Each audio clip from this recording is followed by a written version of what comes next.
welcome everybody to the last day of school. Yay! So, what have we learned in CSI 45? How much fun assembly programming is? How to use a debugger? Might be, that might be a big one, huh? Oh. Architecture stuff. A little bit of physical programming, physical computing, projects, things like that. So, after I finish the final review today, then I'll turn off the recordings and I'll just answer questions about your projects that you might have. Those of you that are in the data science thing, I have created your cloud computing compute node kind of thing. So upload some data into it and get cracking on it. If you want help, like I said last time, Johnson has offered to walk you guys through how to do data science. So just contact him. He's Hack and Toss on Discord. And probably Motzenbacher might be able to help you too. She's probably done with finals by now. It's finals week. Frozen State? Yeah. Okay. We learned to be closer to our simulated world. I would have liked to have done more physical computing. I know. It's a lot of fun, but pandemic, man. Yeah, what can you do? Yep, so you'll have to have lectures with me. So it's just going to be all memes. We'll do some Jackbox. I don't know. We'll see. Well, let's get through the final review first, because you are going to have a final next week, and it'll be easy. That's my plan. So things for finals week. You've got the ASM compiler due on Tuesday, so I'll give you guys plenty of time to work on that. And then there's going to be the final all next week, like probably Monday through Thursday. It'll just be open the whole time. You take it whenever you want. 120 minutes, and I plan on it being between 20 and 30 questions, somewhere in there, and basically the same as midterms. What did you order for my lunch? I ordered you some baby burgers. They're like burgers but made out of babies. That sounds horrible. Yeah, but they were cheap, so. Sliders. They're called sliders. Okay. And some fruit. Ooh. Anyone else? You have trouble hearing me? Hello? Hello? Hello? There you go. It is this last day that you're going to not see my students. You want to wave to them? It's the last day of school. Say goodbye. Some of them have known you for 2 years now. They've watched you grow up from a little girl into a little girl. So, do you have any words of wisdom for my students? The last day of school. Always get A's in your grades. Always get an A. Good advice. Good advice. If you guys follow that, you will do just fine. All right. So, anything else? Remember to sword fight. Stay positive. Stay positive. That's a good one. That's a good one. Yeah. All right. Cool. Nice. Yeah.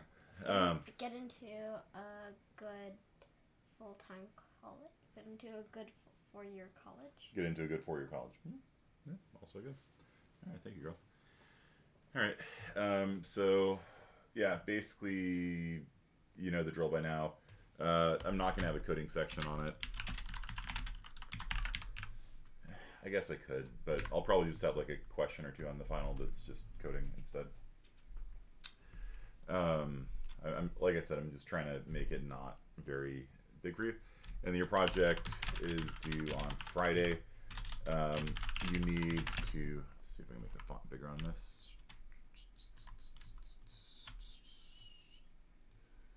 Make the font bigger so they can see it.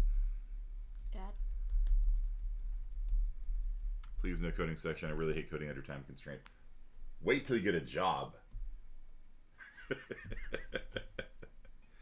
When are we returning to Canicuts? Yeah, good call. Good call.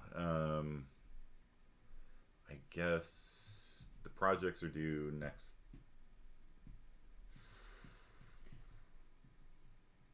Friday, so I'll be on campus at noon on Friday. Something like that. Noon to 1 p.m. If you can't make it to drop off your kits, if you can't make it, contact me to arrange a drop-off. Okay. I actually laughed when I saw that. Saw what? Coding under time constraint is my hobby. Yeah, no, I know exactly what you're talking about, Mueller, but here's the thing. Yeah, in the real world, you're not given a week. You know, I was being somewhat sarcastic, but, like, you're not given a week to, like, make a hash table or something, right? Like, you're... Ow. What the hell is that? Sounds like Kearney when you lose pay for finishing too quickly. Yeah, I mean, there are times when you definitely want to code slower, you know, when you're getting paid hourly, right? If they've got $5,000 budgeted at, you know, $10 an hour, then you better work 500 hours, right? Yeah. Are you still doing the Discord Oh, yeah, that's a good point. Yeah. Projects will be due on Thursday. Right. During class. During class hours. I'll be on campus at noon to 1 p.m. on Friday. Then are you doing anything fun with your students today? Am I doing anything fun with the students today? I don't know. We can do this final review first. If we're not presenting, we're just submitting our project on Canvas. I would like all of you guys to at least, you know, try and present something. I mean, I guess if you can't make it for whatever reason, you can just submit on Canvas, but I prefer you just be here next Thursday, 12 to 2, and just demo your stuff. Okay, and then on Friday, I'll be at campus from noon to 1 and pick up the stuff, and if you can't make it, drop off. Okay, so I only work if I'm getting paid by the line. Int x equals 0, x plus plus. One of my bosses worked at a place that paid based on lines of code.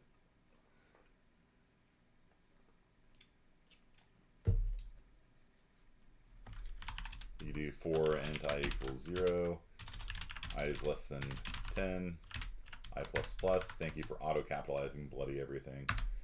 One note. Or you can be like int I equals 0. Thanks for capitalizing everything. While I is less than 10. I plus plus. Close curly brace. So rather than one line of code, there's 1, 2, 3, 4, 5, 6, 7, 8. So just everything gets very vertically elongated as a result of it. How professional does it have to be? No, it's not professional. Just, you know, I just want to see what you did. And yeah. All right. Let's see.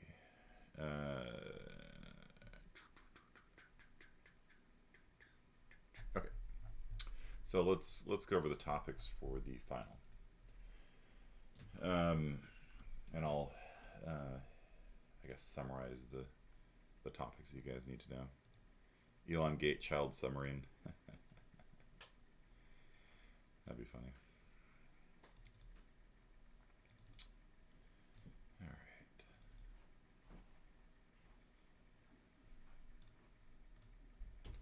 So final. Let's do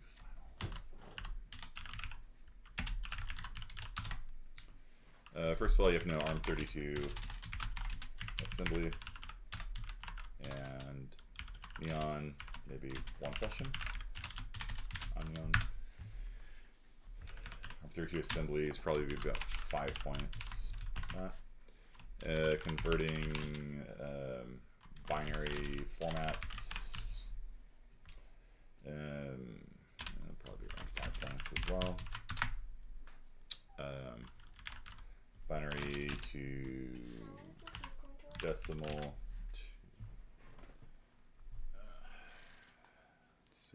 the baby burger gonna arrive?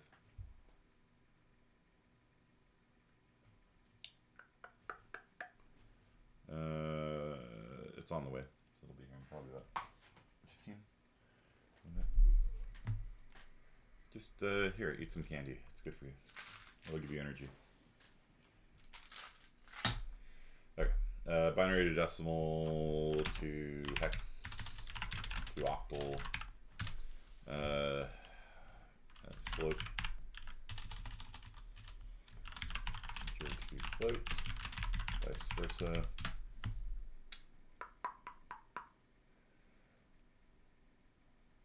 Yeah, pretty good.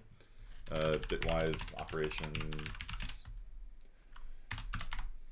and or eor not bit clear. Bit clear is the one that most of you guys have the most trouble with. Bit clear, so let's go over that, I guess. Okay. I've been looking over your old quizzes and seeing how you guys did. All right, so if you have 0, 7, F, and you bit clear.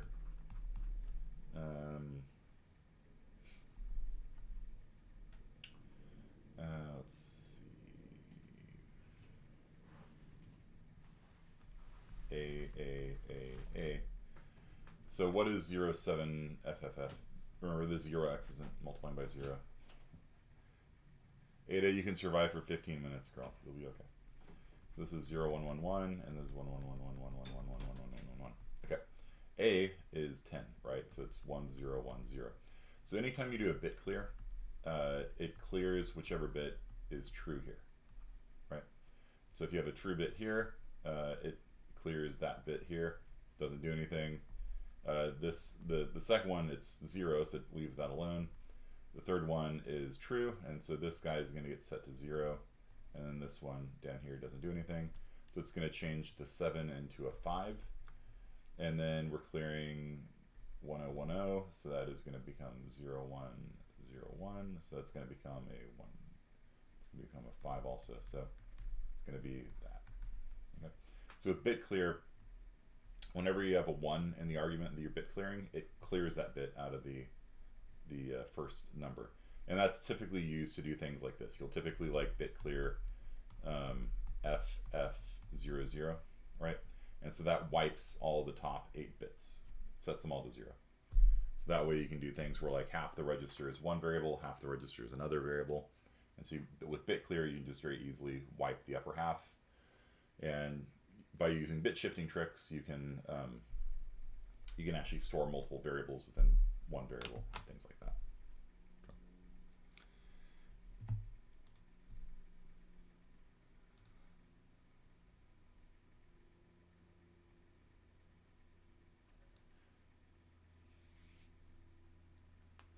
So did you upload the war driving data, Hazelton?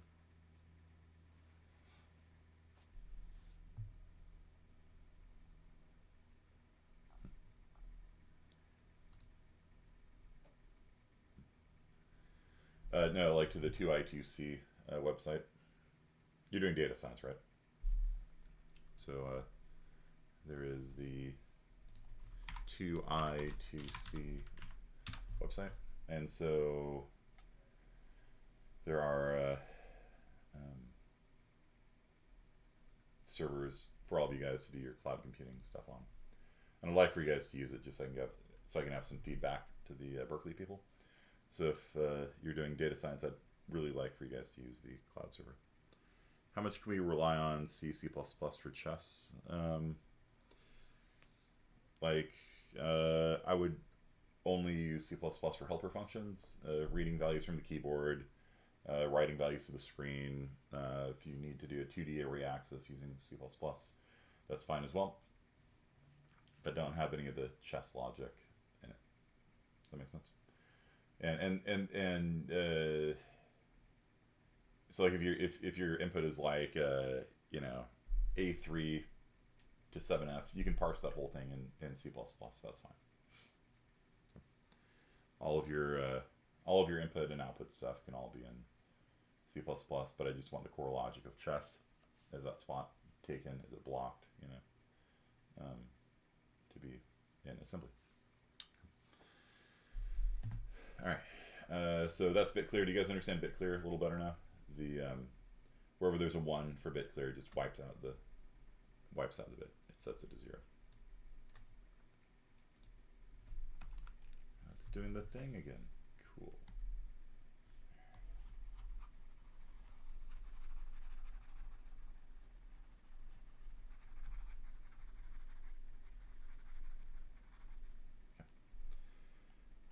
How do you store a number in the top 8 bits when there's already a number in the lower 8 bits? Great question. So let's say that you've got, you know, you start off and you've just got, you know, some empty number. And again, this would be, in ARM32, these would be 32-bit numbers. I just don't like writing 32-bit numbers. It would just be 4 extra digits. Same process. It's the same. So let's say that you want to use the upper half as a char and the lower half as a char. This is a short, right? 16-bit short, right? And so let's say you want to use the upper half as one variable and the lower half as another variable. Right? So, you know, first things first, if you want to just set it, you could, I don't know, let's call this guy x or something. You could say x is equal to, you know, if you just to put in, you know, hex 42 in there, whatever that is. You just start off that way, right? But then let's say you want to now put numbers in here, right?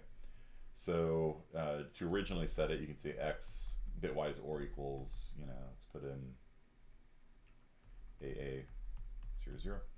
And so that will put AA into the top 2 numbers there. So x is now going to be,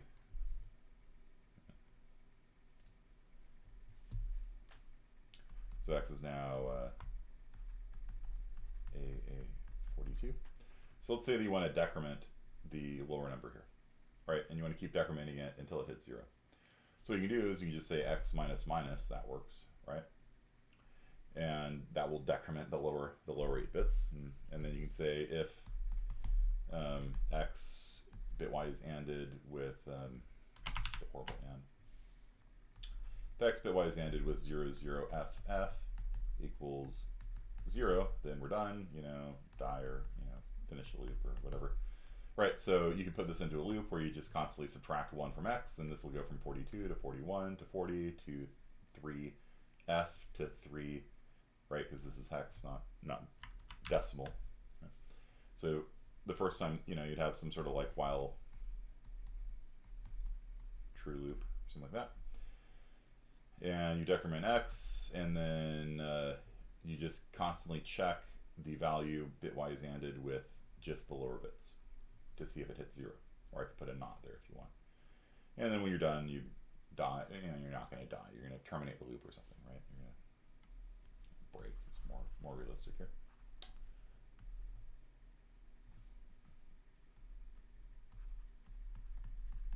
Okay. And so this will count the lower half of the number down to 0 and then break the loop when it's 0. Without touching, it won't touch the upper half at all. It won't work if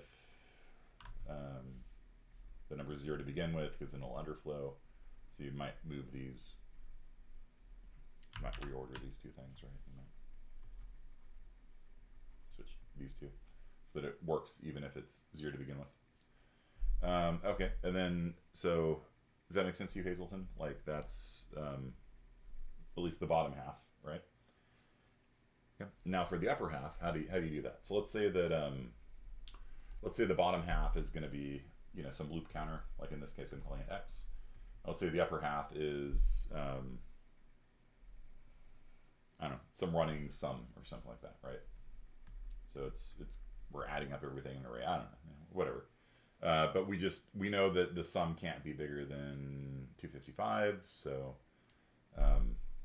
it's like, yeah, cool. We'll just use the upper half for the sum and the lower half for the loop counter.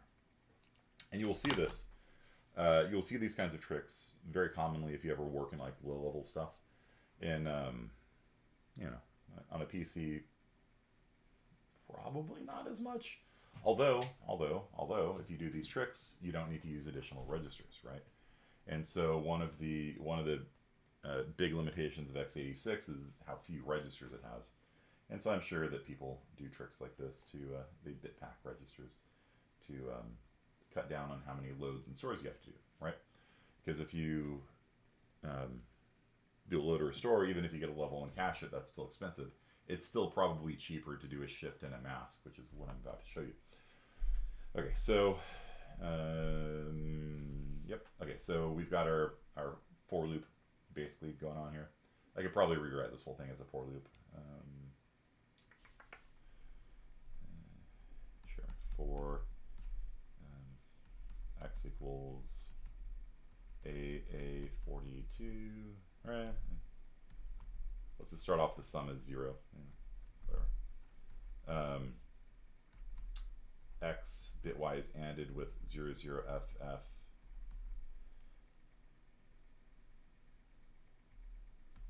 X minus minus.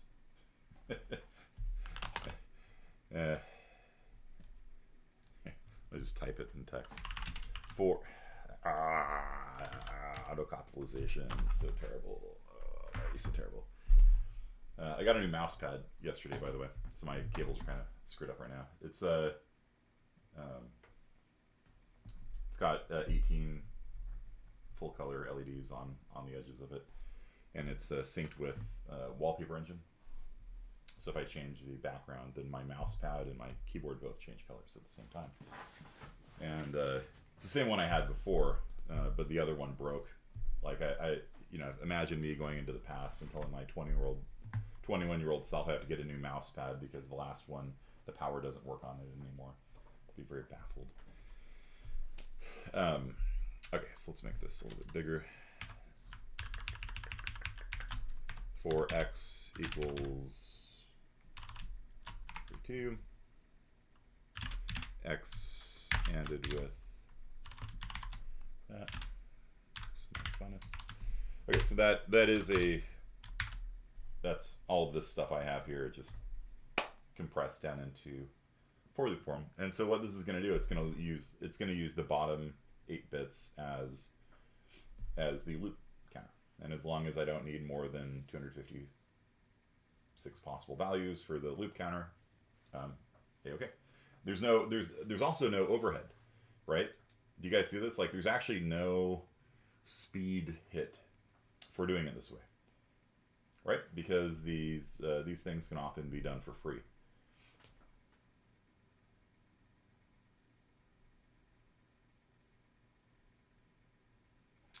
And if you can't, then it's an AND command, but you can do an AND in set. You can do an AND in set, and then if it hits 0, then so on branch if equals to end loop, right? So there's actually no cycle cost performance for this. RGB makes my computer go faster. It's true. It's absolutely true. So yeah.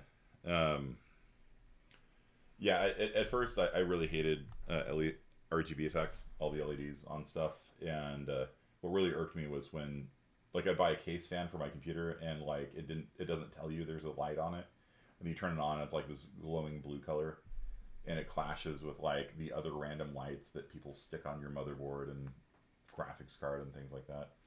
So I finally just was like, I'm just gonna, like, just the fact that nothing coordinated like just bothered me. Like I preferred just having nothing, right? And so now there's a green glow coming out the side of my case because my motherboard and my video card both glow in their temperature colors.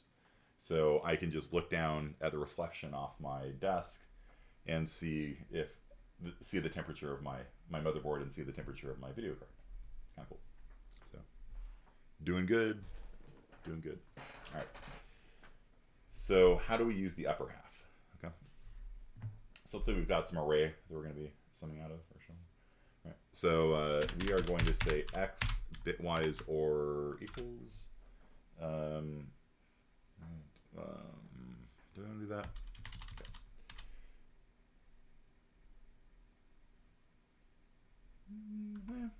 just do this. X plus equals R sub bracket. I guess we're adding up the array backwards, right? So it's very common, by the way, remember guys, to do for loops backwards, so to counting from 10 to 0 instead of from 0 to 9, you know what I mean? Because when you hit 0, if you do the subtract and set, then that gives you free comparison. So it saves on a comparison every loop cycle, which is actually a pretty significant thing. If you're doing like one operation inside of your for loop, and then a branch up to the top, if you have to do an extra comparison in there, that's going to slow your for loop down by 50%. Right, so when you do assembly, like, it's very common to count down towards 0 rather than up towards whatever the target is. Okay, so we've got some array, we've got some int array. Thank you for capitalizing my stuff. Of size 0 by 43 or something. Yeah. Something like that. That actually worked, right? And then we're just gonna we are going to add up all the elements except for one. Ooh.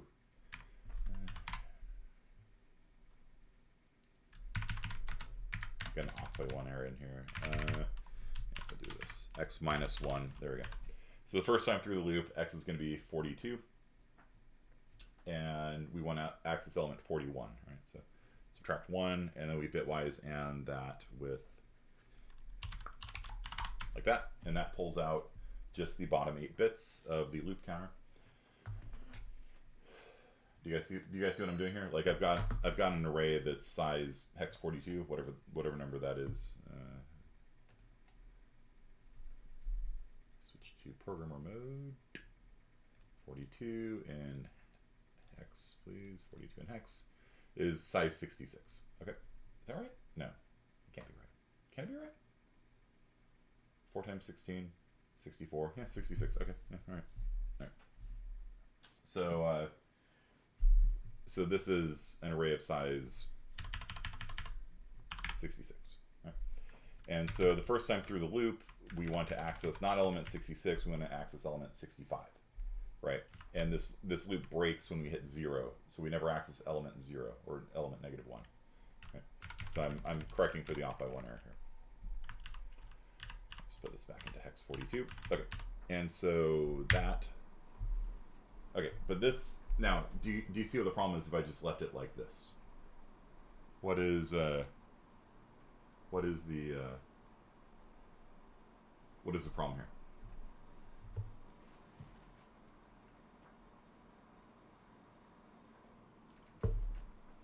What's wrong with this? I'm gonna make it bigger so you can see it.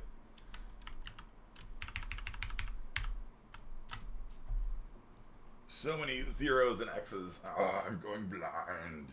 I'm going blind from the hexadecimal.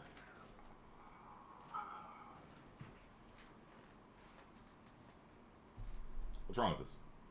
There's one more thing I need to do to make it work. What's wrong with it?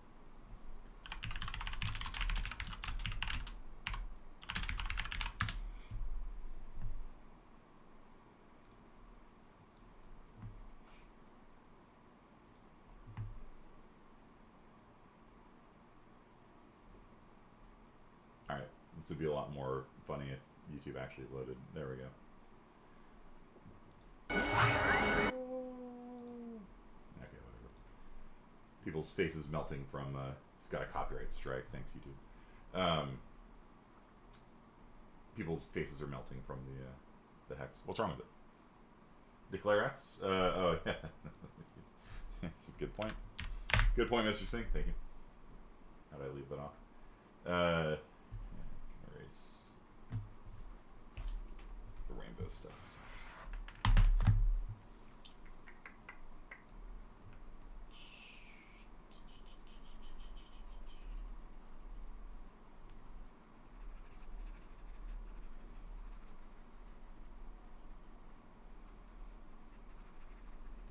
Oh, you guys have had a semester of CSI 45. What's missing here? I'm trying to use the upper half of X. I'm trying to use these two nibbles, these 8 bits here as the sum. Am I writing into those am I writing into those nibbles right now? Or am I writing into the lower bits right now? It's going to be writing into the lower 8 bits. I'm just, like, let's say that the array has the number 2 in it. It's going to be adding 2 to x, which is going to change it from 42 to 44. And then I'm probably going to get an infinite loop, right? Because I'm going to be counting downwards, and then as I add up through the array, it's going to be adding upwards, and it'll run right off the edge of the array into La La Land, and maybe it'll terminate, maybe it won't. It's incredibly dangerous, right? As it is right now. So, yeah, this is pulling the lower 8 bits out, and whatever the sum is will not get used in the array index access. So what I need to do is take whatever value comes out of here, let's say 2, I need to left shift it how many bits? How many bits do I need to left shift it in order to get the sum in the upper 8 bits? So how many bits total do we have here? Every hex digit is 4 bits, right? So if I were to left shift it 16 bits, I only have 16 bits here. It's a short that I'm working with here. In fact, this should probably be properly declared as a short, or I could declare it as a unsigned and 16 key if I wanted to be precise, which I usually do. All right. So we got a short, and we want the upper 8 bits of the short to be the sum, right? And I can guarantee somehow that this array doesn't have more than 255 total in it. So as I loop across the 66 elements, maybe each element can have a maximum value of like 3. And so, yeah, the 66 times 3 is 198. So, yeah, it can't overflow. So, yeah, this would be a perfectly fine approach. All right, so I need to shift it left 8 bits. Okay. So what's going to happen is, like, I'm going to do the array axis. I'm going to do the array axis, and this is going to give me a number like 3. And so I take the number 3 and I left shift it 8 times. And so 3 is 1, 1, right? 0B 1, 1, binary 1, 1. And it's going to left shift 8 times, so it's going to turn into 1, 1, 1, 2, 3, 4, 5, 6, 7, 8. Or if we talk about this in hex, that's a 0, 1, 1. Okay. And so we just add 1, 1, or 3, or hex 3 to x's upper 8 bits. Okay. And that's it. This is it. So even though this thing looks kind of gnarly, I don't actually like that subtraction there. I would probably restructure this to not need that minus, because that's going to be a pain in my backsides in terms of performance. But as far as everything goes, this is correct code. I just need a semicolon here, right? And so this is using a single 16-bit integer as both the loop iterator. This probably should call this I or something. I don't know. Maybe not. I don't know, because it's both I and sum put together. So summy, isum. I don't know. Please don't sue me, Apple. Isum is a registered trademark of Apple corporations. Each hex is 4, and we want the upper 8 bits. Yes. And so this is going to move. This is going to move the sum of this. Like, let's say the number 3. It's going to move it left 8 bits, and then add it into x. And then if we want to print what the sum is, cout sum, we just print out x. Do you see why C people don't like C++?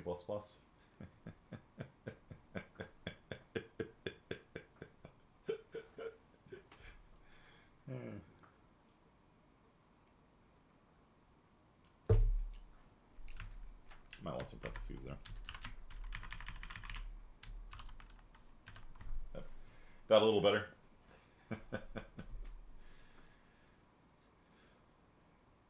Yeah, because C overloaded the left and right shift operators.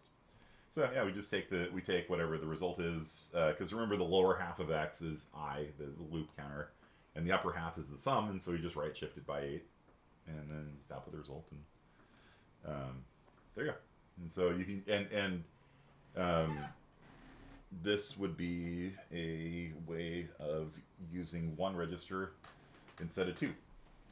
And there's basically no performance impact for that. Even this thing here is free, right? In ARM32, you can do a shift for free. There's a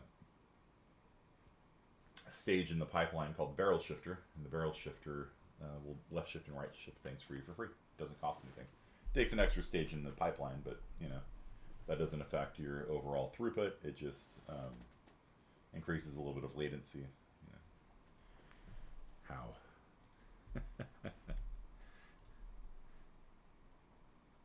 You screenshotted it before I have my close parentheses. Now you need to make sure you got the close parentheses in there, Dolio. Go on, don't make me look bad in front of the meme police. Screenshot too early. Yeah. Although to be fair, I did leave off the type of X to begin with, right? It's like memeception right now. I'll just zoom in on my face. And it'll be below my live face. Okay, but do you guys understand? Like, and that's one of the things I want you guys to take away from this class is that there's a lot of really kind of cool tricks like that you can do after taking this class. You know what I mean? Like, I don't teach this to CSI 40 students. You know what I mean? Like, I really don't want to see a CSI 40 student writing a for loop like this. It's like, no, please don't. You have just get your code to work and be correct and be understandable, and that's all you need to do in CSI 40 and 41. But in 45, we're starting to talk a little bit more about performance, right? And when you go into the real world, performance matters. And so if you have tricks, and I wouldn't even do this like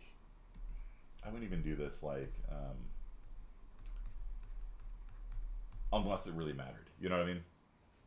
Like, if you, right? So like, let's say you go to work for like Blizzard, right? Let's say you're Zach, and Blizzard is your dream company for whatever reason, right? And so you're at Blizzard, and you perf your code, right? Right, so you perf Hearthstone. No, Hearthstone's not very demanding, right? Heroes of the Storm, is that still alive? Is that still a game? Heroes of the Storm? Are they still updating it? Let's say Heroes of the Storm, right? For Heroes of the Storm, a game that has a singular honor of sometimes being the best and sometimes the worst Dota style game, MOBA game, just depending on how the developers feel that day. So, Hero's dead. Okay. So, you perf your code, and you find out that like 90% of the time is in the physics code or whatever, right? It's not in the research. Right. So like you perf your code, and there's something I should mention about that. Perf tools.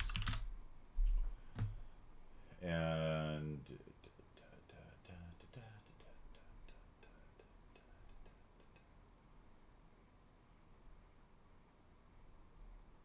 interesting. I didn't know that Google might get neat. Just learned something new myself. Cool. You're Googling for Google's perf tools and couldn't Google an answer. I used the Google to Google the Google. And so when okay, here you go. So this is the kind of thing. There is just a package called perf tools, I believe. It might be singular or something, but so this is the what you get, right? So you at the end of the day, you're gonna get a percentage of like where you're spending your time, right? There's a lot of different performance profiling things, and there you go. Overwatch finally got balanced. I heard Overwatch gained like 1 million users during the pandemic, which blows my mind because it's such a not very good game, but yeah, whatever. So anyhow, the point is like you can run a perf tool on your code and find out where you're actually spending your time, right? This function, this function right here, you know, like let's say your physics code is where you're spending all of your time, and that's why your game is running like crap, right? Cool. So you ID your slowest function, right? Then you rewrite. You know, so you start off, you rewrite in C++, assuming you're doing it in C++. Let's say. So you know, you can rewrite it a few times. You know, obviously, make sure O3 is on. You know what I mean? Like, if your optimizer's not on, like, do that first. You know what I mean? So you know, rewrite it a few times and see if you can get the performance up, and you keep profiling it and stuff like that. So there's various things called profiling tools and perfing tools. Like you should, like in all seriousness, like you should become familiar with those things. Okay. So you rerun in C++ a few times, and then you can start doing tricks like the above. You know, where like if you look at, you know, yeah. In fact, actually, before I do tricks, I would like God bolt it, right? Or God bolt the hot loop.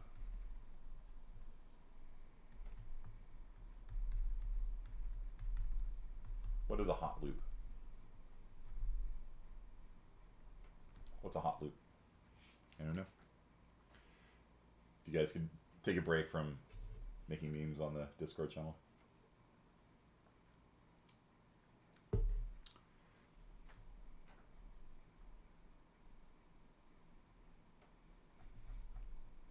The loop that you spend the most time in. Yeah, exactly.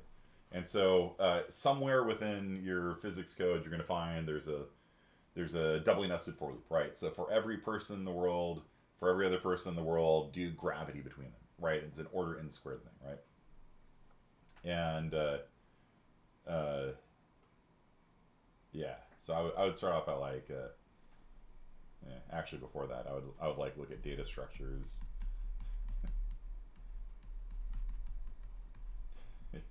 As part of this C++ rewrite, like see if you can figure out a data structure to do that better. You know, big O, you know, kind of stuff. All that stuff you do first, and then you God bolt it. You look at the assembly. So you're gonna look at the assembly, and then once you kind of understand, oh, I see what's happening here. We ran out of registers, right? We ran out of registers, and so it's constantly having to store into cache and read from cache and write to cache and read from cache. It's slowing you down by a factor of 4. Then once you understand, you can do tricks. Okay, this is probably not going to make any measurable difference in most cases. Why? Because if you have enough registers, it doesn't help. Right? It's not going to help anything. If you have enough registers, you know, cool. You're using 1 register instead of 2. Good times. Like it's not going to make it faster. You know, it's just, you know, it's just not. It's just saving you a register. But if you God bolt it and you find out the problem is you've run out of registers and you have register contention where it's constantly having to push things onto the stack and pop things off of the stack and things like that, then yeah, tricks, yeah, rewrite it in C++, you know, and do something like that where you can shave you know, a register down, and then maybe your code runs 4 times as fast. You know, it can happen. Right, so you can start applying these different tricks that I've taught you guys, and then finally, you know, if you really need to, asymmit, right? A lot of times the generated C++ is going to be better than your code, but like you've seen this whole semester, we've been doing challenges where, you know, you have to beat the compiler, and you can beat the compiler. You know, there's all sorts of dirty tricks you can play, like not pushing things onto the stack. You know, not saving registers if you know you're not going to touch them. you know, there's ways that you can be correct, but also violate some of the ABI guidelines to shave a few cycles off here and there. I don't really recommend it in most cases. I would just write my code in C++ and let the optimizer handle it in most cases. But there you go. If you know assembly, then you can just rewrite a function in assembly. And you might even want to rewrite it in inline assembly, right? Which is probably even better.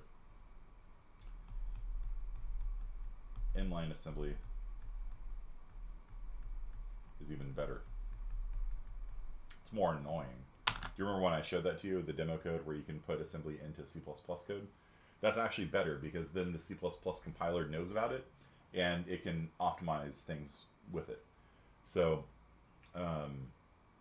inline assembly is probably the best option. It's just easier to write assembly in separate documents. So like I'd probably start off by making a .s file and just calling into it. But if you still need more performance, if you turn it into inline assembly, then the C++ optimizer is aware of it and it can optimize the thing even further. Okay. Asm, nope, no op.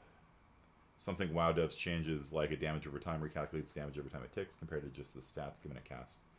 So like 40 plus spells constantly checking a player's stats has made things like a raid run worse.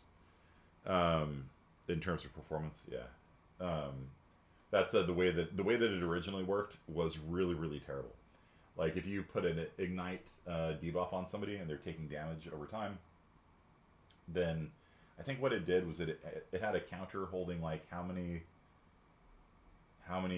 ticks left on a dot you had, and then it also just had one variable for how much damage each tick did. And so if you dotted somebody and then you increased your spell damage and dotted them again, then you could sort of get this squared effect where like you would get a long duration and a high damage per tick, and you could keep rebuffing it over and over again to extend it further and further. Like it was this really garbage system. It was just because they wanted to save on variables, I guess. Riot rewrote it in assembly, yeah. Their particle code. Their particle code was rewritten in assembly, and this was more or less the step they took, right? So they rewrote it in C++ like 3 or 4 times, and each time it got faster, but it wasn't fast enough. And so then you really start looking at the assembly, and you're like, okay, here's the assembly the compiler's making, and let's call in all of our compiler, assembler specialists, and like stare at it and see if there's a way to make it better, you know. But of course, you always want to do data structures and big O stuff first, right? Like going from n squared to n, it's going to be way better than any assembly tricks you pull, right? But then you start doing tricks and turn into assembly, and and then you can probably get your performance up pretty good. Okay, so Among Us. All right, so bitwise operations, architecture. All right, so you have to know, was it Dorian, Pantheon, and what's the other one? Ionian, right?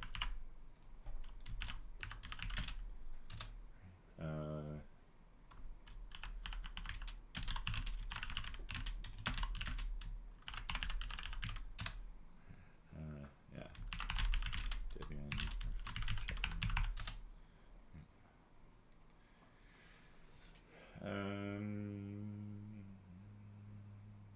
Yeah. Okay. So make sure you know your architecture. Did Japanese people use nails in traditional Japanese architecture? No, they didn't. Make sure you know that. How was Himeji-jo built? There was a central wooden pillar in the center. There's a giant tree in the center of Himeji-jo, and they had things lashed to it. So in an earthquake, the whole thing would shake, but it wouldn't break. It's pretty cool stuff. Yeah. Pole saws. Okay, and then there's of course computer architecture, right? Architecture, yes. Okay, so what topics have we talked about in computer architecture? Registers, obviously. There's both regular neon. There is pipelines, is a big thing. balls. Superscalar. SIMD.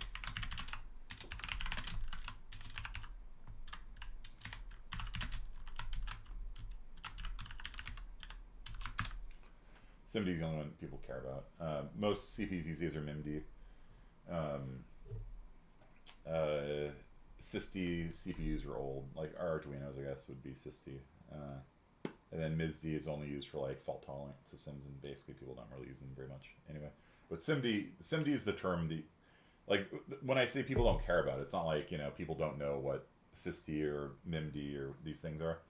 SIMD is the only term that you will hear a professional programmer use, because the other things are just kind of passé, right? So when they say I'm going to SIMD my code, that means I'm going to turn my code from being like regular ARM32 to Neon, right? Where I can give one command and do 4 things at the same time, or I can do one command and do 8 things at the same time, right? Vector processing, right? Where you can treat a 256-bit register as multiple registers together, and you can add them all together with another 256-bit register and do all these 16-bit adds together or whatever. Okay. Caching, yeah, caching's a big one. Caching, and you know, just the memory hierarchy in general. Virtual memory.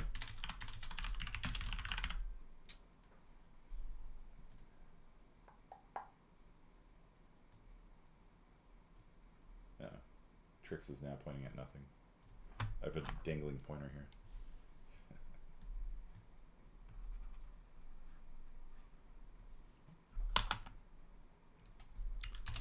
Buses.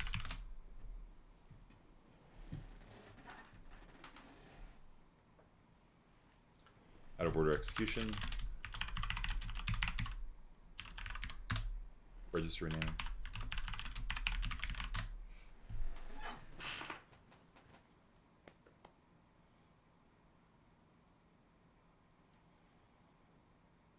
You talk about hyperthreading. I don't think we really talked about hyperthreading, did we?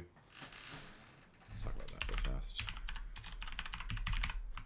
So, one of my professors, my architecture professor, in fact, really cool dude.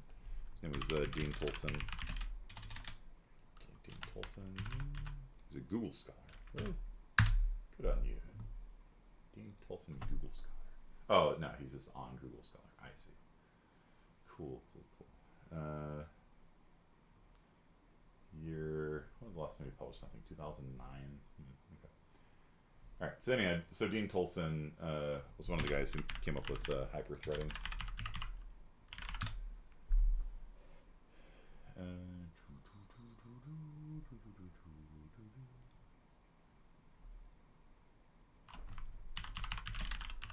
Yeah.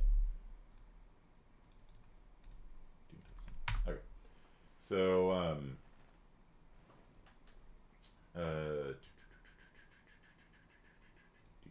work was done in the Intel Pentium 4.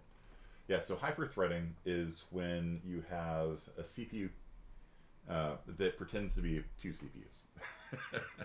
It's basically what it is. And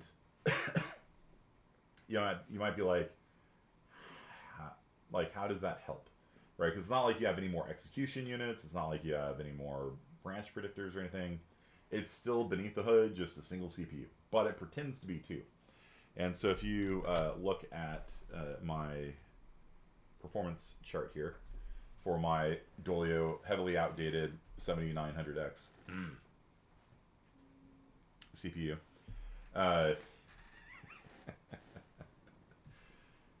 you know what, I'm just gonna have to like upgrade my computer out of Revenge Dolio. That's just it's not Ryzen. Have you seen how expensive a Threadripper is these days? My lord. Oh my gosh.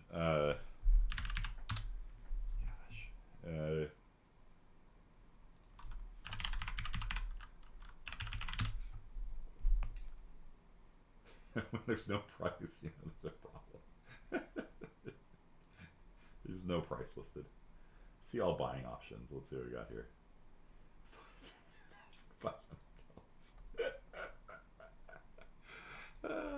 Yeah, no.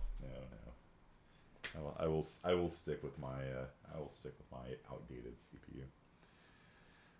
128 cores, no, 64 cores, and that's what I'm getting at with hyperthreading. So it's 64 cores that pretend to be 128 cores because they use my professor's technology as well, or derivatives of it, and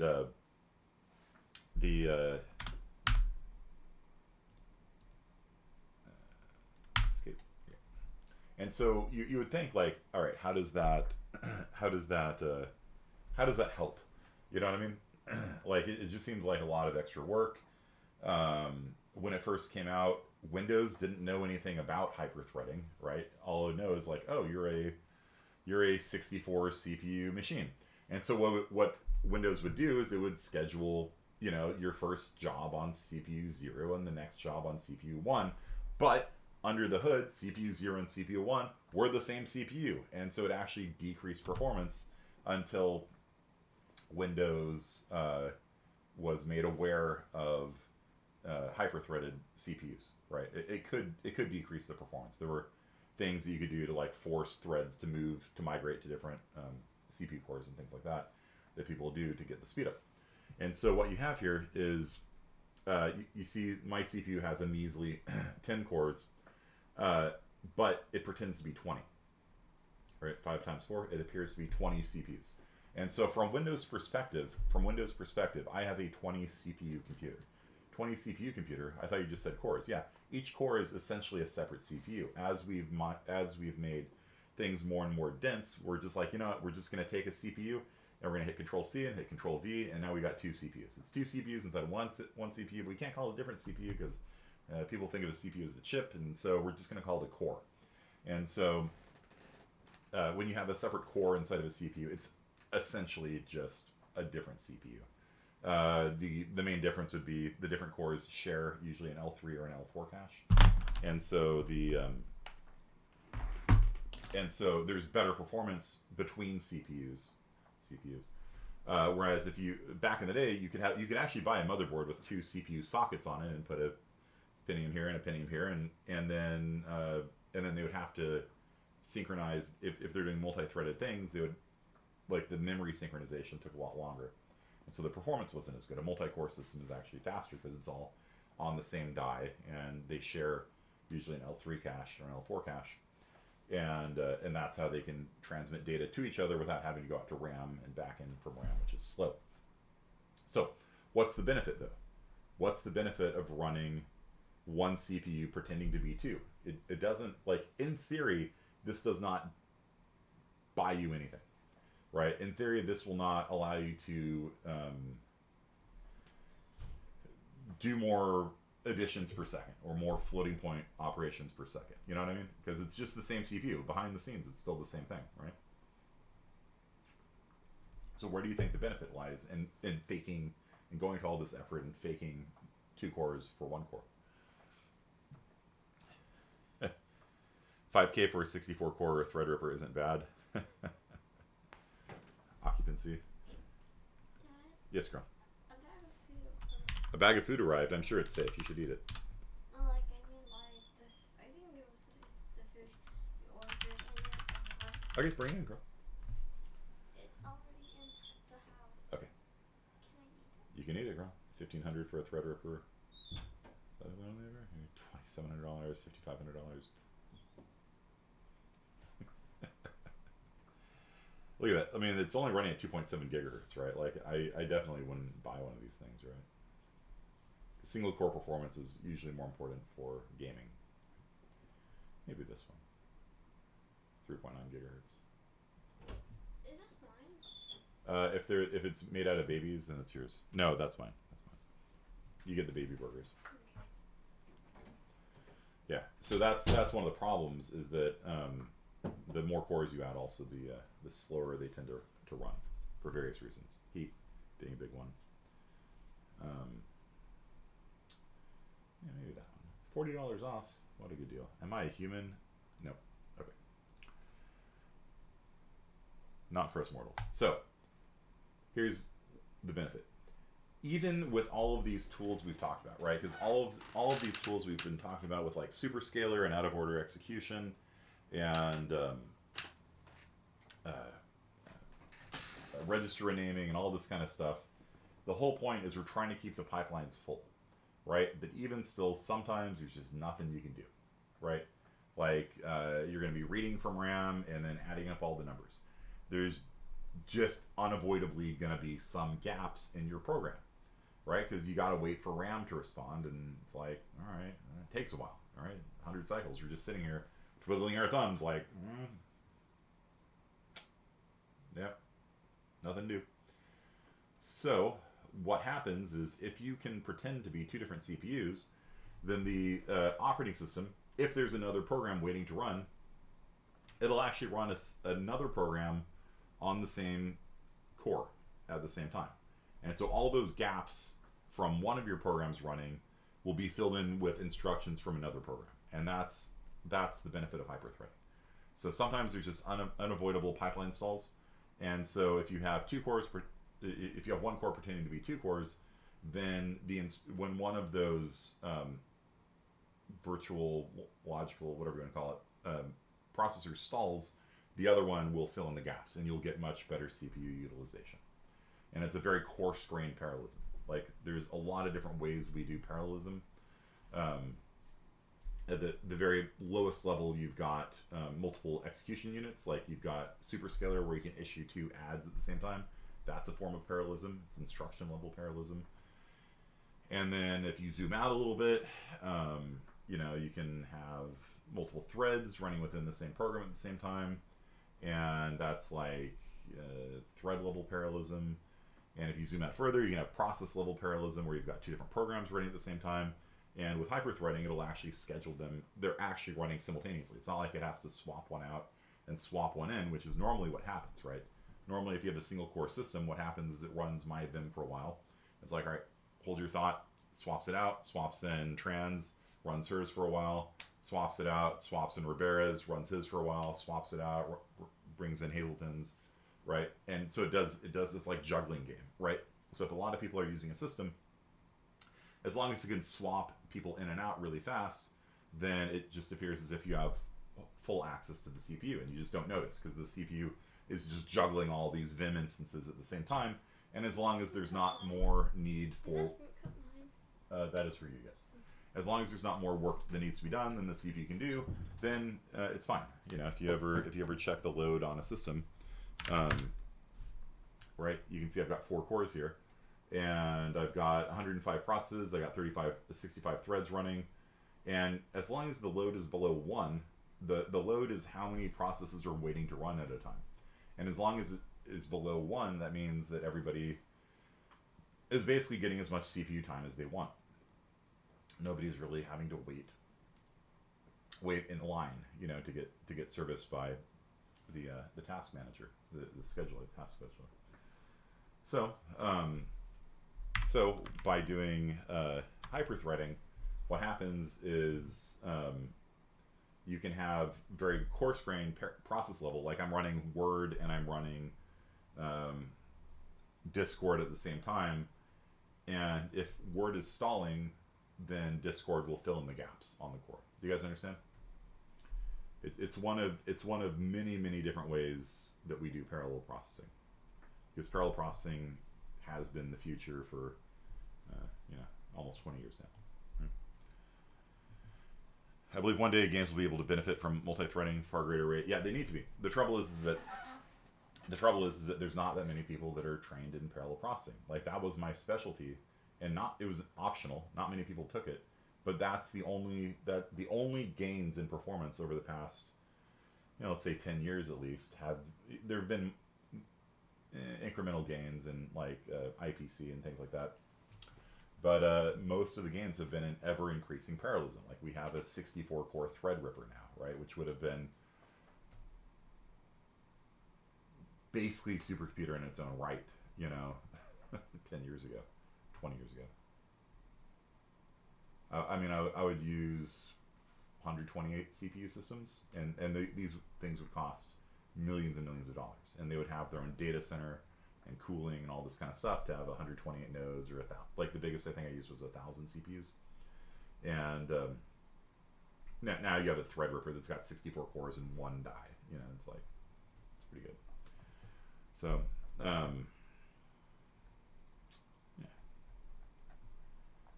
So I highly recommend all of you guys study parallel computing and then get a job in the games industry because you're like, I know it, I can do it.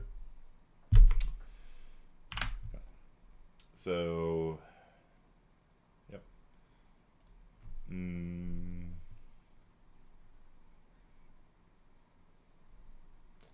Last thing would be call.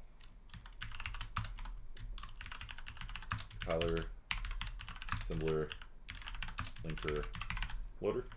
All right, we hit that up a fair bit. Maybe R, having object files, maybe.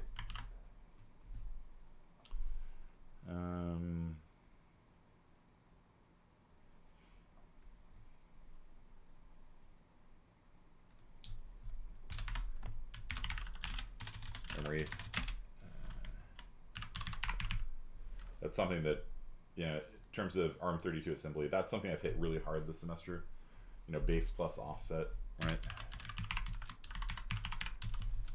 That's something I'm definitely going to put on the final. Because that, and I guess in computer architecture we can talk about like row, major, order, whatever. Okay.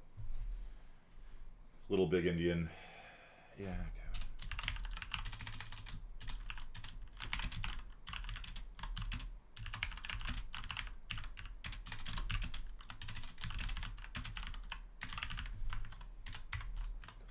Yeah, that's a good point.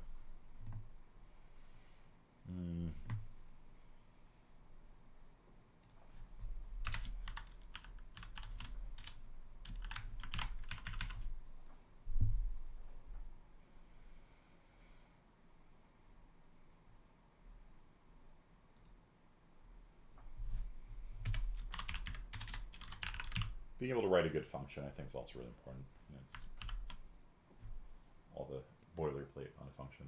People are still kind of getting that wrong sometimes.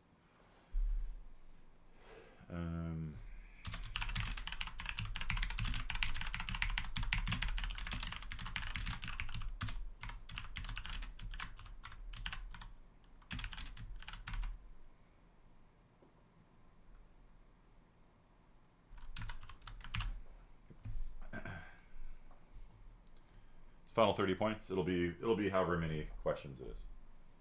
Something like that. It really doesn't matter how many points it is because the final is its own. It's in its own grading category. So if I made it 3,000 points, like it'll make absolutely no difference.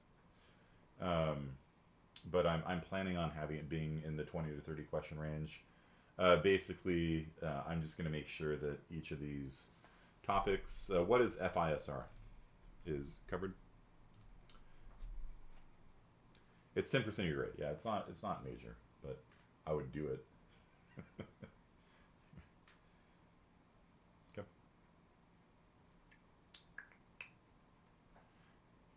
What is FISR?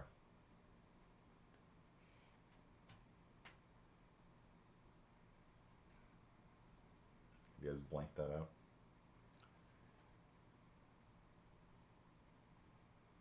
The fast inverse square root.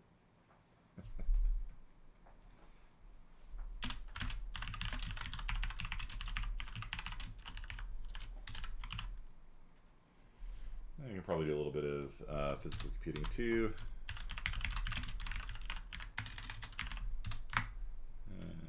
Relays versus transistors. Voltage.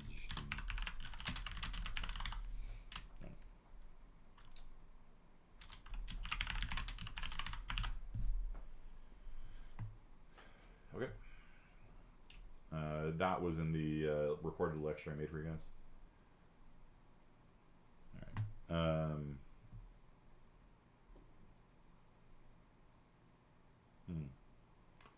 Guess we can talk about like classes.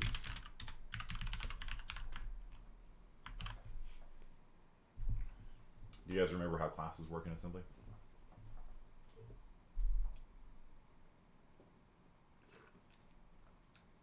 Well, there's half an hour left in this semester. Got any questions for me? Ask me fast. Don't remember classes in assembly. Cool. So a class in assembly is basically it's an array.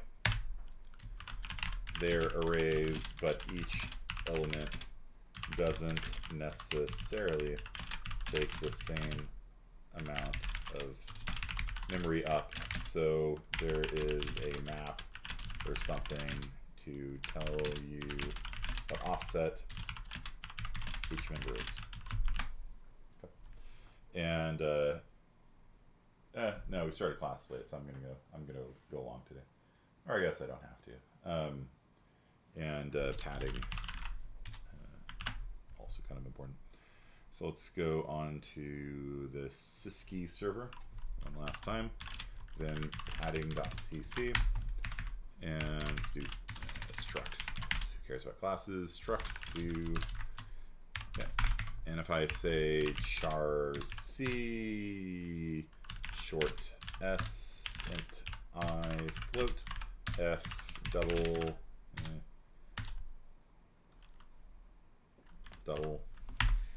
then how much memory is this going to take up?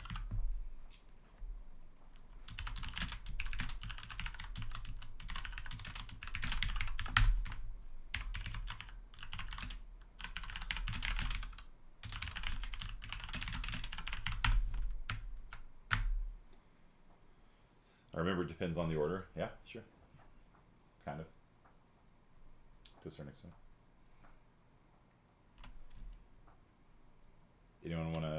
Anyone wanna wager on this? Let's add a pointer in here too. Pointer.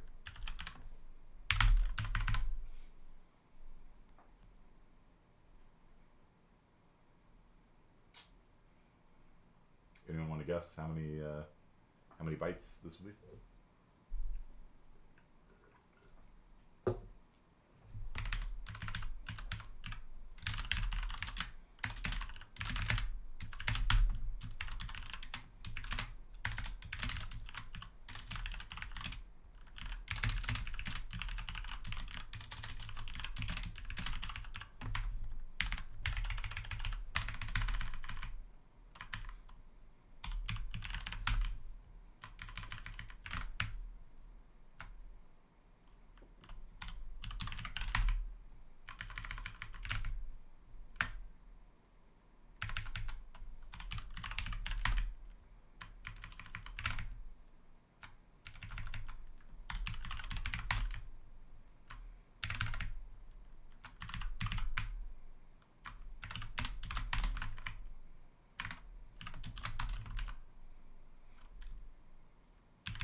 $32. Anyone with 32? 32, 32, 32? Nobody. Okay. So ints are 4, shorts are 2, chars are 1, floats are 4, doubles are 8, pointers are 8. This is on a 64-bit system, remember? And so foo is 32 bytes. 16, 20, 27, right? It should be 27. It's actually 32. And the reason for that is due to padding, right? And if I move this around like that, then you'll see that the size of the struct actually went up. So the struct went from being 32 bytes each to 40 bytes each, because it's actually mandated that the member functions, the memory layout of a struct is actually dependent upon the order they're declared. And so this is something that people have been talking about fixing in C++, allowing you to not, like I want to alphabetize my variables, but you can't, because if you do that, your memory usage goes up for no benefit, right? So, if we, let's see if we can break this further. And so the general rule of thumb you want to do is you, let's see, 40 bytes there. Okay, let's see that maybe. Still 40. Okay. The rule of thumb is you lay out your structs from smallest to largest is the way they recommend it. So the way that I had it originally, with the pointer and double at the very bottom. Now if I were to comment these out. You'd think it would get 16 bytes shorter, so you'd think it would be 24 bytes, but now it's 12. So due to all the padding in the struct, it was actually wasting half of the space, right? Because these things make it align to 8-byte boundaries. That's 4 bytes. That's 4 bytes. That's 2. That's 1. And so the alignment of a struct depends on who it's next to and things like that. So a double can only appear on an 8-byte boundary, right? So if the next spot available is like byte 31, it can't appear there. It has to appear on byte 32, and so it just wastes that space. So that's byte 1, and if we were to see out foo, let's see, address foo pointer, void pointer, we'll allow that. We're going to allow that. Doesn't allow it. Foo does not refer to a value. Foo f. Is it allowed? Okay, it's allowed. Okay. So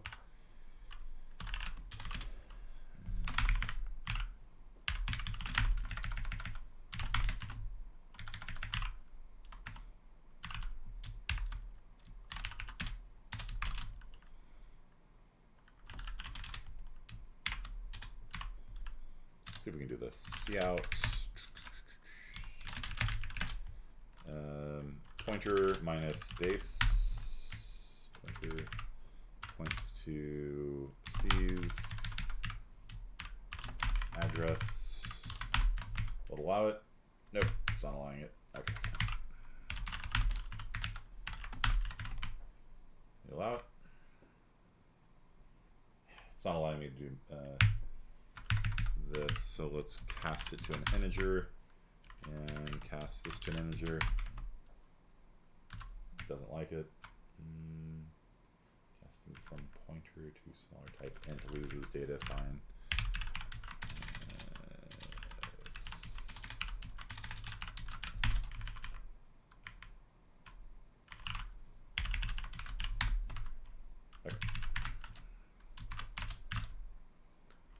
Okay, so C is at memory address 0,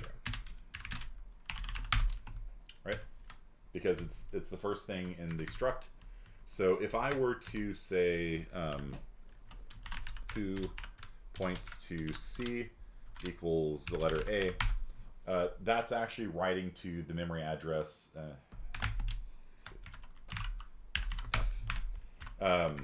that's actually writing to the f.c. That's actually writing to the memory address of foo. And so if I were to do weird tricks, for example, if I casted the pointer to be a char pointer and then dereferenced it, so I'm converting char, I'm converting a pointer to a foo, to a pointer to a char, and then dereferencing it, so we have a char there, and I set it equal to a, that would do the same thing. So this and this are actually doing the exact same thing, because the memory address of foo is the memory address of foo, of f, sorry. The memory address of f is the memory address of f.c, because c is the first member of the struct, so it is at memory address 0. We're talking about bit fields and structs. I found it while working on one of our assignments. Bit fields and structs. What do you mean by bit fields and structs? I mean, that's a bit field, right? Offset of 0. And we could do this with all the other ones.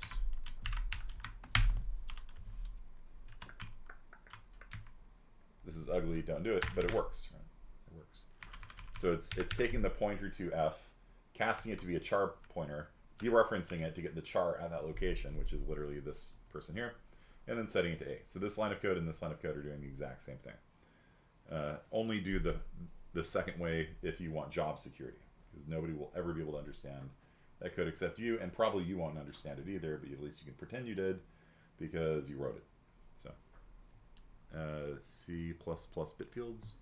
Are you talking about the standard library bit field? Aha, yes. So you can, yeah, I did talk about that a little bit, where you can specify number of bits to be allocated to a member variable. Yeah. And this gives you finer grained control over the memory layout of a struct, and it allows you this, for example, 9, 14, 22 bits. This will essentially pack everything into an integer, right? And yeah, and it'll do the bit shifting and all that stuff for you. Yeah, very very useful stuff. Yep. Yeah, I talked about that briefly, I think, putting a colon there after it. Another important lesson from CSI 45, job security. Exactly. So let's find out where the other people are, right? So the memory address of C, the memory address of S, of I, and of F. C, S, I, and F. So C is at memory address 0. The short is at memory address 2. Why is the short not at memory address 1? Anyone know? The char is only 1 byte, right? And so I'm actually printing out how many bytes from the base each of these member variables is. And so this C here is at memory offset 0. S is at memory offset 1. Nope, memory offset 2. Why is the short not at memory offset 1?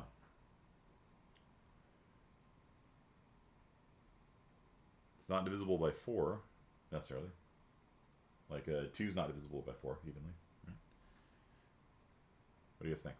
Why is this not here? In fact, if I added a new member there, you'll see it doesn't actually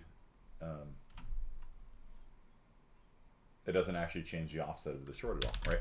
So we essentially just got a free member variable, because this member variable here is normally wasted memory. Yep. So if we were to comment that out, it would not change the memory allocation at all, because chars have to be aligned on 1 byte boundaries, shorts have to be aligned on 2 byte boundaries. You cannot have a short at memory address 31. It has to be at 32. Ints have to be aligned to 4 byte boundaries. Floats have to be aligned to 4 byte boundaries. Doubles and 64-bit pointers have to be aligned on 8 byte boundaries. So I is at memory address 4, which is about what you'd expect, right? So the short is 2 bytes, so the int appears 2 bytes later at 4. That's what you'd expect. And the float appears 4 bytes after I to appear at 8. So this whole data structure here is wasting 1 byte of memory. Not too bad. Okay. Now, if we were to come in here and add in the double,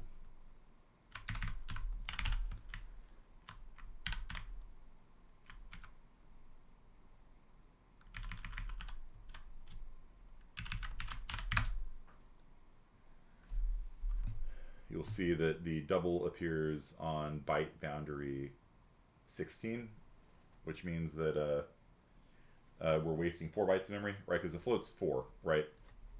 So the next spot available is byte offset 12, but doubles can't appear on a 12 does not divide evenly by 8, right? So it wastes 4 bytes of memory. So we're wasting 4 bytes of memory here.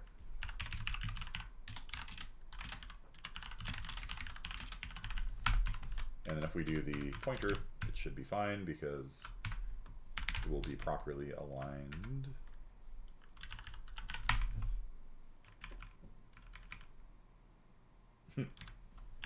Pointer points to pointer. All right. And so, yeah, so this guy is, 8 bytes later is the pointer. Okay. Any questions about that? We've gone over it before, but we didn't write a programming assignment with it, and so maybe I should give you guys one more programming assignment. What do you think?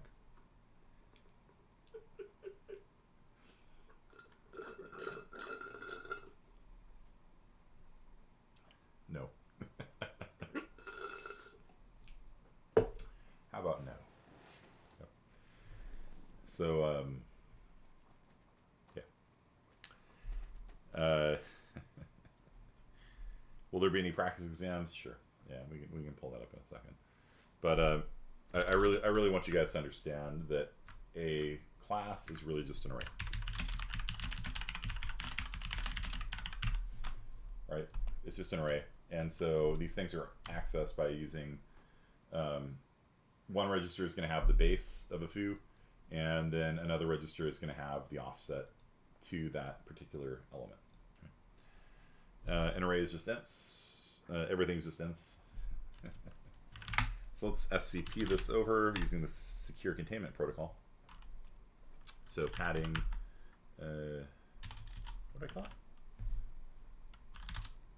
Padding.cc, right? Okay, SCP padding.cc to wkearney@rpi.cci4x.com.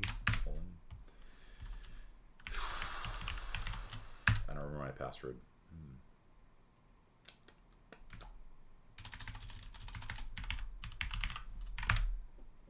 There we go. Okay, so now if we were to run this over on, it's all just ones and zeros, man. That's all we do. So G++ padding.cc. If we run it here,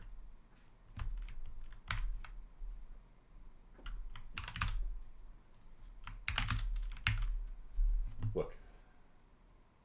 You guys see this? So on the Raspberry Pi, a pointer is 4 bytes. On the 64-bit Intel server, it's 8 bytes. It's because this is a 64-bit system, this is a 32-bit system. And so 64-bit systems aren't necessarily better for this reason. They actually will be wasteful of memory. When you are doing anything involving pointers, they take up more memory. And you might be like, all right, well, who cares about the RAM cost? Yeah, RAM cost does matter, it does matter. But more importantly, the question is how many of these things can you hold in cache, right? Because cache is really the important thing. And if you have a 64-bit system and all of your values are 64 bits and you're reading and writing 64 bits at a time, then your cache is now half as big. Okay, and caching is a really, really important thing, as I'm sure you're all aware now, in terms of performance. And so when you that's one of the reasons why there's no interest in moving to 128-bit systems, right? Or 256-bit systems. Because if we did that, then every pointer would be 256 bits, and our cache would be essentially, and if every arithmetic register was 256 bits, then essentially your cache would be 4 times smaller than it is today, and you'd get a lot more cache misses, right? Or you just quadruple the size of the cache, which would make the CPU ridiculously expensive. Maybe not Threadripper expensive, but pretty damn expensive, right? So,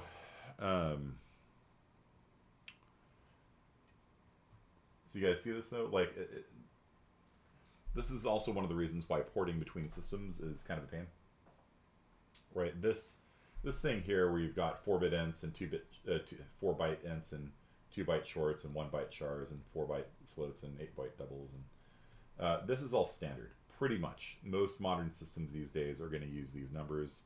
It's not 100%, but like every system that I've used in the past, I don't know how many years, mainstream systems use these sizes.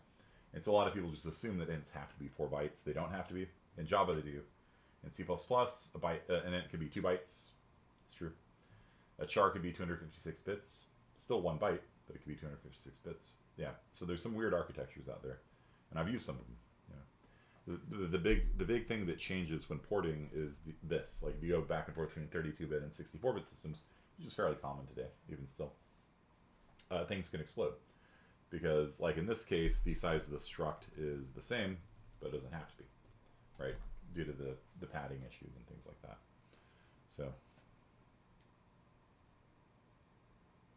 So basically what you have for every class is that you've got a map, right? There's like somebody, like the compiler basically writes down, if you're trying to access element F is at offset 8. If you're trying to access element S, it's at offset 2. If you're trying to access element pointer, it's at element 24. You guys understand?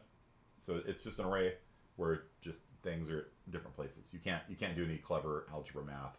I want to access element 500. No, nothing like that. Instead, it's just kind of hard coded. There's somewhere it's written down. I is at offset 4. You guys understand?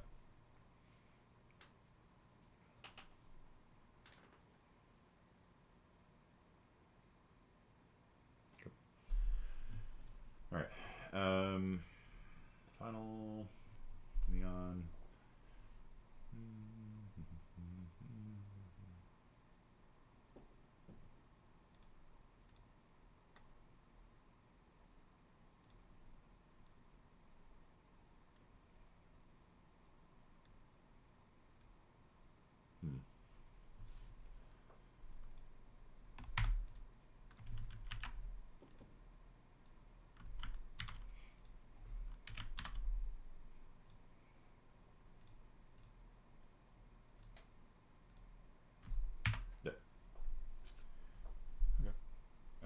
Any questions about any of these things? Assembly programming, life, bitwise operations, Dorian versus Corinthian versus Ionian columns. Why do we program? That's a good question. It's actually a really deep question. I like programming because it's the closest thing to magic that I've ever found. Right? It's like in all these wizarding stories, you've got Harry Potter, who's just this like kid who lives beneath the stairs, and his life kind of sucks. And he discovers he has the secret ability to like turn his dreams into reality. Right? If he wants to make a frog into a shoe or something, I don't know why you would, but like you can do it. And programming, if you have an idea for something, if you have a vision for some video game, you're like, man, this would be a really fun video game. I would really love to make a video game in which it's a barnyard and like the different animals like compete in like a circus or something. I don't know. Like you got some like burning passion to make like the world's first circus MMORPG or something. I don't know. And you can make it. You can turn it into reality, right? So, known as the C++ language of curse spells. Oh, is that the irregular at Magic High? It's the C++ language of curse spells. PRN, a coding language. That's funny. Curses are specifically programmed spells made up of countless equations and mana arrangements. Yeah, I've seen that anime. It's pretty good. A little ridiculous, but it's pretty good. Yeah, but like that's I really like the creative aspect of it. A lot of times we get bogged down in sort of the technical details and like getting frustrated at like compiler errors and like your code's not working right, and it's easy to lose sight of the fact that computer science really is a creative endeavor. If you're making something that other people have made before, you're probably doing it wrong, right? Like unless you're like Stripe and you're like trying to copy PayPal, like that's a business thing. Like you'll copy other people sometimes, but in general, like if somebody's done something before, you just find it on Stack Overflow or on GitHub and you copy paste it, right? It's part of the whole open source free software kind of thing. See out, double left arrow X, double right arrow 8, double left arrow end line is definitely cursed. Yeah. But yeah, it's like, to me, it's like every job that I've had, I'm doing something that nobody's ever done before in the history of mankind. And that's not common. If you're working as a pharmacist, you're probably not dispensing drugs that nobody's ever taken before. Or if you are, you're probably not working at Walgreens. You know what I mean? Like in Florida, there are those people making those bath salt concoctions and people running around on freeways, But yeah, really, if I can leave you guys with that, it's like, you know, to be successful in life.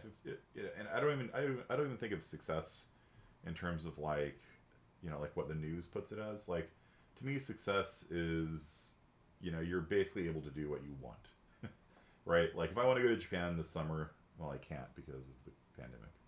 Sad. But like in general, right? It's like if I want to climb Mount Everest, I could. I guess I wouldn't because I'd probably die, but you know I could, and I have the money to do so. And basically, after a certain point, like money's not really important anymore. It sounds weird, and if you told that to poor me when I was a poor college student, it'd sound really weird. But like after a certain point, like you just kind of don't need any more money. Like you've got enough money to have a house and a car and go skiing and you know whatever. And then after that, you start thinking about other things like you know spending quality time with your daughter and being able to eat sushi, I guess. But if you want to be successful, then there's a few things that I think all of you should work on. And it's a never ending, it's not something you ever finish. It's just something to always keep in the back of the mind, to always work on, always. Right? And there's three things. First is technical competence. And there's two parts to that. First is learning, it's just mastering something, right? Like getting good at something. And it's really good for your ego, by the way, when you're good at something. Like if you can point to somebody like, you know, I'm actually a pretty good programmer. Like that's actually a good feeling. So one is always be refining your art. And the second thing is to always stay up to date. And you're all college students right now. You're all kind of up to date right now. Here's what happens when you graduate. You get a job doing Python programming, and you've been doing Python 2 programming for the last 10 years, and Python 3 is the thing now, and like your Python 2 code doesn't work in Python 3, and you've never learned the difference. I don't know. Like it's not hard to upgrade from 2 to 3, but like you just never bother. Guess what? You're probably going to get fired or discarded or put on the trash heap of history. One of the main life skills of a techie like us is to always be learning new stuff.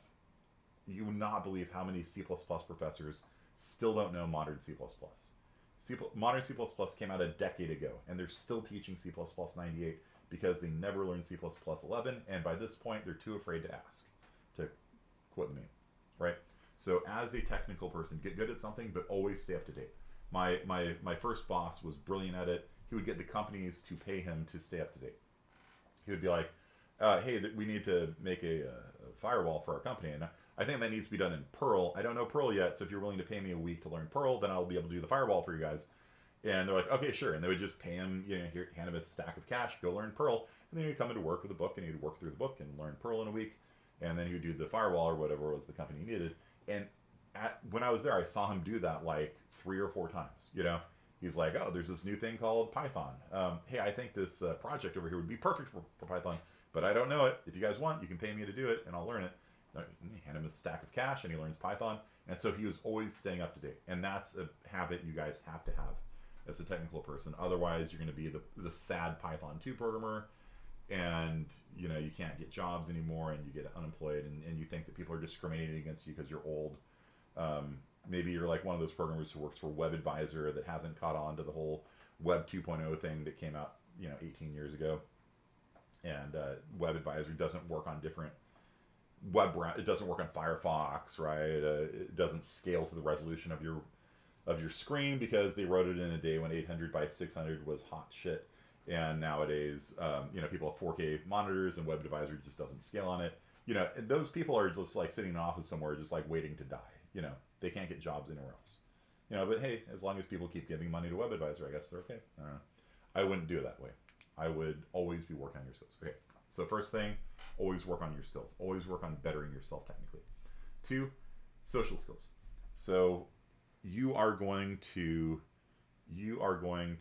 casting shade. I mean, it's true. Like WebAdvisor is technically, I'm offended by how bad WebAdvisor is. Like I'm just, as a professional computer science person, I'm just offended by it, right? Like if I were to try and pull it up in webadvisor.clovis College, doesn't work. Literally doesn't work in Firefox. I have to pull it up in Chrome. Literally does not work in Firefox. Like, how long has Firefox been out for, guys? Come on. You know, like, Like that actually literally offends me. I don't get offended by most things. That actually offends me technically. Okay, so two social skills, right? You are going to have to interact with people. Programming in general is a social endeavor. There are people that are lone wolf programmers, but in general, you need to learn how to talk to people. You need to learn how to get along. You know, agreeableness, by the way, as a personality trait, is actually inversely correlated with income. I was actually looking at a analysis of the big five personality traits, and agreeableness is negatively correlated with income because people that are agreeable tend not to ask for raises.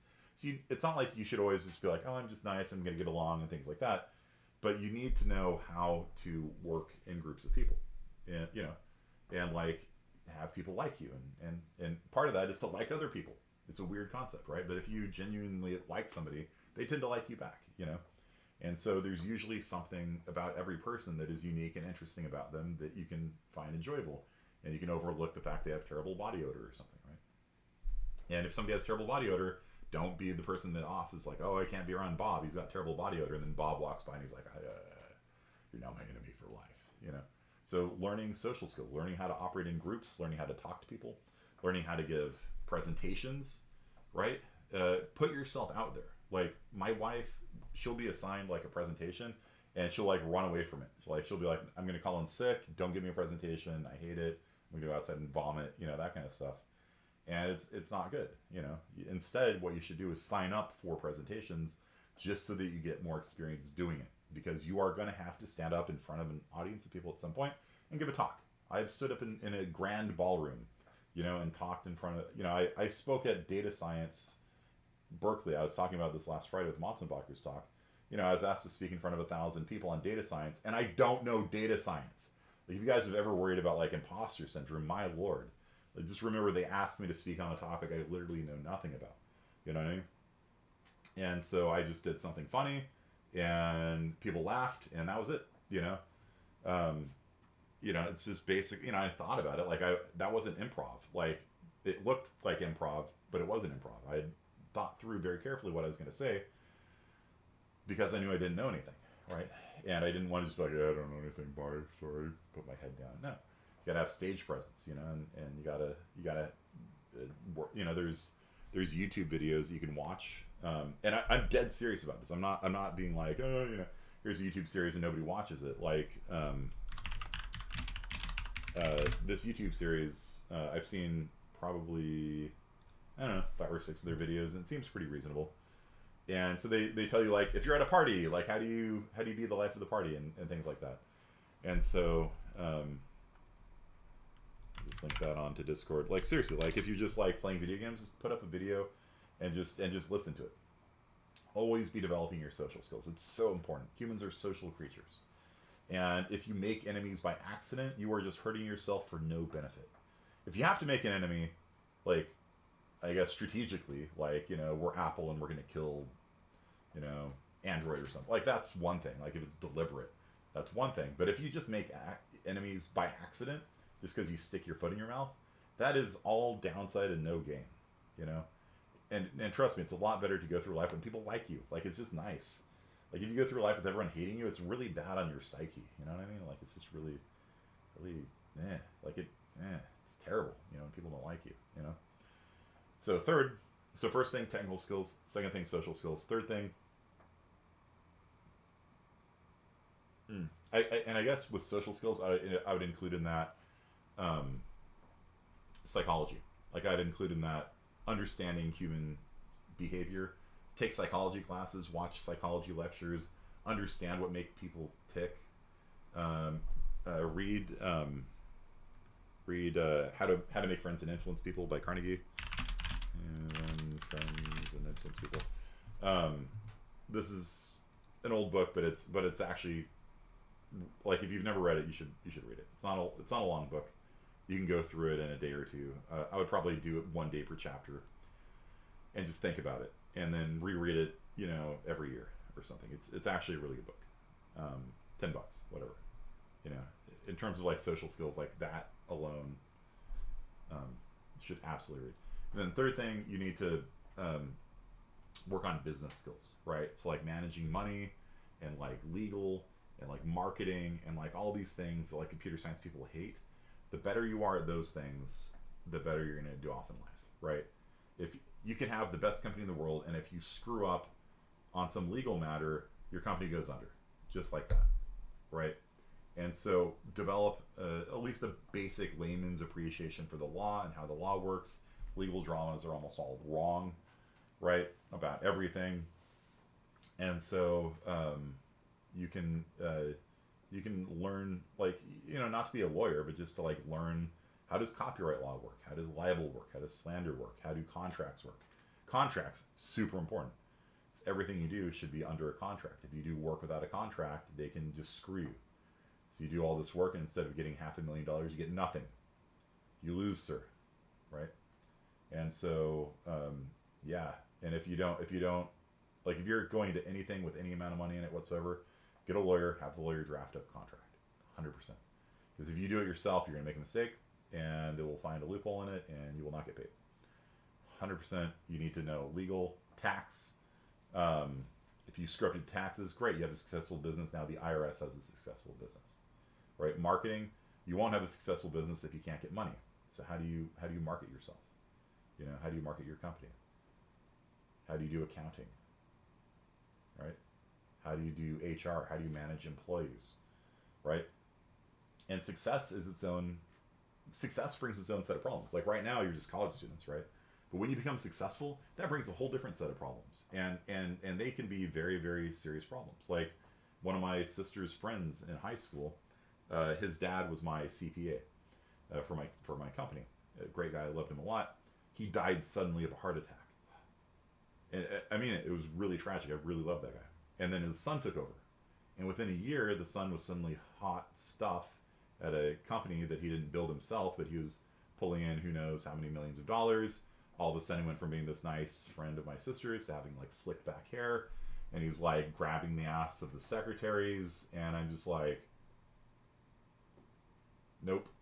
And I bailed out of there. And for good reason. Like the whole thing got shut down, you know. So I'm sure, I don't know how many sexual harassment lawsuits and tax fraud and all the other stuff. Yeah, you got to, it's the moment of success is the time you got to pay the most attention to yourself and make sure you're not going out of control, and consult with lawyers and all that other stuff. You know, so most people think about what it takes to become successful, but actually once you get there, it's a whole different set of challenges.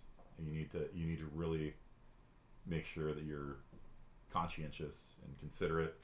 You don't become egotistical. Treat people with respect. You know, it's a whole different ballgame. And so many people just focus on getting there that when they get there, they go crazy. They blow all their money. They make bad business moves. They sexually harass people, and the whole thing explodes. Right. So that's my advice: tech skills, psych skills, social skills, and business skills. You do that, you guys will do great. You got 2 more years of college probably ahead of you. Feel free to contact me at any time. If you have graduated at this point, you can add me on Facebook. I will post the link on Facebook. Please feel free to stay on Discord. I'd love it if you guys stayed on Discord, like you've seen Bell check in from time to time. We can, in fact, even create a Discord alumni channel just for alumni here, for you guys to hang out. I do post job opportunities from time to time on here. There's also an alumni Facebook group, which I have not been using very much these days because I use Discord now. So I will put together a end of the year announcement with all that kind of stuff. And I just want to say thank you guys for a great 2 years. I know I haven't seen some of you in a long time, but hopefully I'll see you guys again next Friday when we pick up the Raspberry Pis. And it's been an honor teaching you, and I wish you all the best of luck. Okay. Thanks, guys.